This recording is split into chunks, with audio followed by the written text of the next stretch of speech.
TV 24 news ವಾಹಿನಿಗೆ ಸ್ವಾಗತ. Main ಬೀಚ್ನಲ್ಲಿ ಸಮುದ್ರದ ದಡದಲ್ಲಿ ಆಟವಾಡ್ತಾ ಇದ್ದ ವೇಳೆ ಒಬ್ಬ ವ್ಯಕ್ತಿಗೆ ಪಿಟ್ಸ್ ಬಂದು ನೀರಲ್ಲಿ ಕುಸಿದು ಬಿದ್ದಿದ್ದಾರೆ. ತಕ್ಷಣ ಲೈಫ್ ಗಾರ್ಡ್ ಸಿಬ್ಬಂದಿಗಳು ಹಾಗೂ ಬೀಚ್ ಸೂಪರ್ವೈಸರ್ಗಳ ಸಹಾಯದಿಂದ ಅವರನ್ನ ಮೇಲಕ್ಕೆ ತಂದು ಪ್ರಾಥಮಿಕವಾಗಿ ಕೈಕಾಲು ಉಜ್ಜಿ ಸ್ವಲ್ಪ ಚೇತರಿಕೆ ಮಾಡಲಾಗಿದೆ. ನಂತರ ತಕ್ಷಣ ಆಂಬ್ಯುಲೆನ್ಸ್ ಕರೆದಿ ಸ್ಟ್ರೆಚರ್ ಮೂಲಕ ಅವರನ್ನ ಸರ್ಕಾರಿ ಆಸ್ಪತ್ರೆಗೆ ಕಳುಹಿಸಲಾಗಿದೆ. ಶಿಕಾರಿಪುರದಿಂದ 24 ಜನ ಕುಟುಂಬ ಸಮೇತರಾಗಿ ಪ್ರವಾಸಕ್ಕೆ ಬಂದಿದ್ರು. ಪ್ರಮೋದ್ ಜೇಪ 20 ವರ್ಷ ಅನಾರೋಗ್ಯಕ್ಕೆ ತುತ್ತಾದ ಪ್ರವಾಸಿಗನಾಗಿದ್ದು, ಈತ ದಂತ ವೈದ್ಯಕೀಯ 2ನೇ ವರ್ಷದ ವಿದ್ಯಾರ್ಥಿ ಅಂತ ತಿಳಿದು ಬಂದಿದೆ.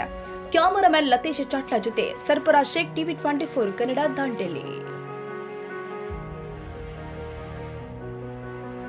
ಕನ್ನಡಿಗರ ಮೆಚ್ಚಿನ ನಿಮ್ಮ ಟಿವಿ 24 ಕನ್ನಡ ನ್ಯೂಸ್ ವಾಹಿನಿ ಇದೀಗ ಟಿವಿಯಲ್ಲಿ ಲಭ್ಯ. ಕರ್ನಾಟಕ ಮತ್ತು ದೇಶ ವಿದೇಶದ 360 ಡಿಗ್ರಿ ಸುದ್ದಿ ಹಾಗೂ ಉತ್ತರ ಕರ್ನಾಟಕ, ಬೆಳಗಾವಿ, ಬಾಗಲಕೋಟೆ, ಧಾರವಾಡ, ಹಾವೇರಿ, ಗದಗ, ಬಿಜಾಪುರ ಜಿಲ್ಲೆಯ ಕ್ಷಣ ಕ್ಷಣದ ವಿವರವನ್ನ ಪಡೆಯುವುದಕ್ಕೆ ಟಿವಿ 24 ಕನ್ನಡ ನ್ಯೂಸ್ ವಾಹಿನಿಯನ್ನ ಲೈಕ್ ಮಾಡಿ, ವಿಡಿಯೋಗಳನ್ನ ಶೇರ್ ಮಾಡಿ, ಕಮೆಂಟ್ ಮಾಡುವ ಮೂಲಕ ನಮ್ಮ ವಾಹಿನಿಗೆ ಸಹಕಾರ ನೀಡಿ ಮತ್ತು ಚಾನೆಲ್ ಅನ್ನ ಸಬ್ಸ್ಕ್ರೈಬ್ ಮಾಡಿ. Thank you.